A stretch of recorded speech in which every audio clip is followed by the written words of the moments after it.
80% ng Pinoy nabawasan ang income. 7 out of 10 ay nabuhay sa utang. Pero may ilan naman, may ilan nung crisis nag-thrive. Bakit? Shout out sa mga negosyante at mga breadwinners out there. Hindi nyo ba napapansin na medyo challenging na po ngayon talaga ang business climate? At the same time, challenging na rin pagbabudget dahil tumataas ang bilihin at hindi na gumagana ang lumang paraan ng paghawak ng pera.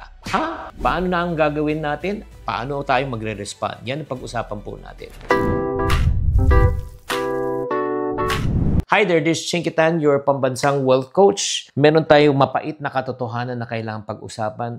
Minsan kasi, di ba, may mga issues tayo sa buhay, especially when it comes to finances na ayaw natin pag-usapan.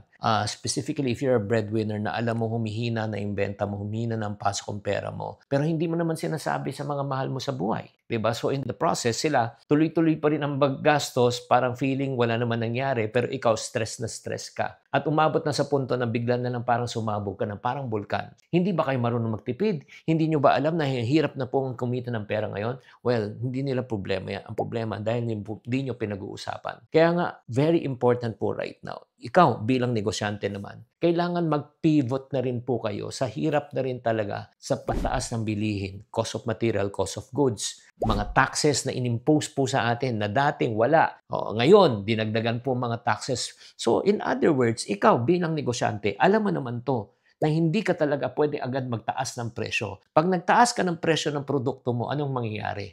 Tatamaan ka. So in the process, you are absorbing the loss. Diba? In other words, yung profit margin mo na dating 40%, ngayon baka 15 to 10% na lang. Agree? So in order for you to recover that, you have to sell more. Kaya nga, ito lang, shout out lang. Reality is this. Kung dati sapat na may trabaho at may savings account, ngayon hindi na. Bakit? Hindi ko kayo tinatakot, pero you know what? The only thing that is permanent in this world is what? Change. And whether you like it or not, kailangan paghandaan po natin yung mga tinatawag nating financial crisis.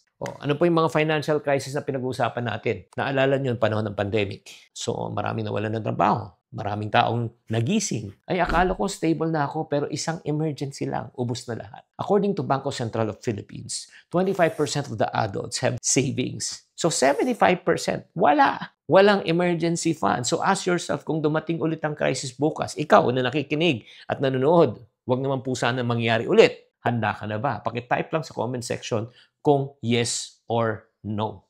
Para may survey lang tayo. So, ito na. Real talk lang po tayo. Nung pandemic po, 80% ng Pinoy nabawasan ang income.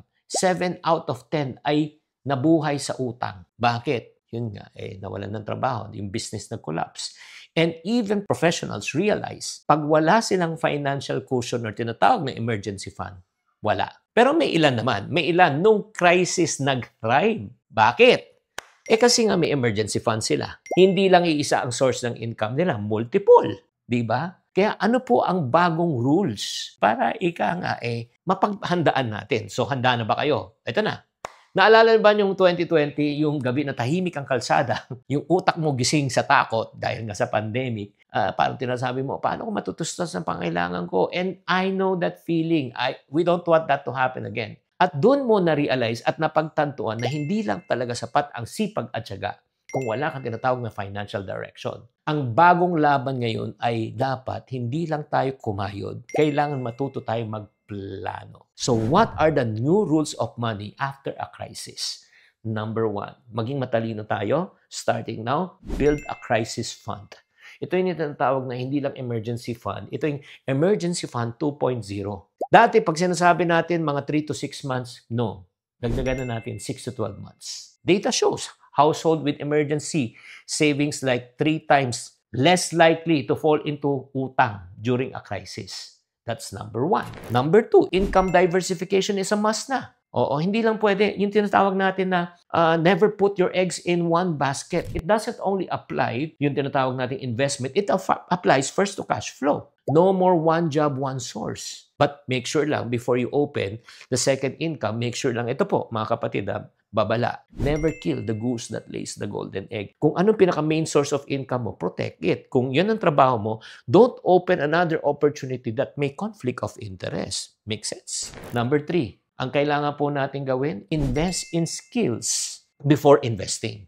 Oo. Kasi marami gusto mag-invest sa stock, sa crypto, sa property. Pero ang tanong, alam mo ba kung paano? The rich just don't invest their hard-earned money. They first invest in themselves by learning. So, I suggest, mga kapatid, upskill ka, reskill ka. Kasi, alam mo, mawala ng lahat ng pera. Pero kung meron kang alam, mababawi mo ang pera mo. Agree?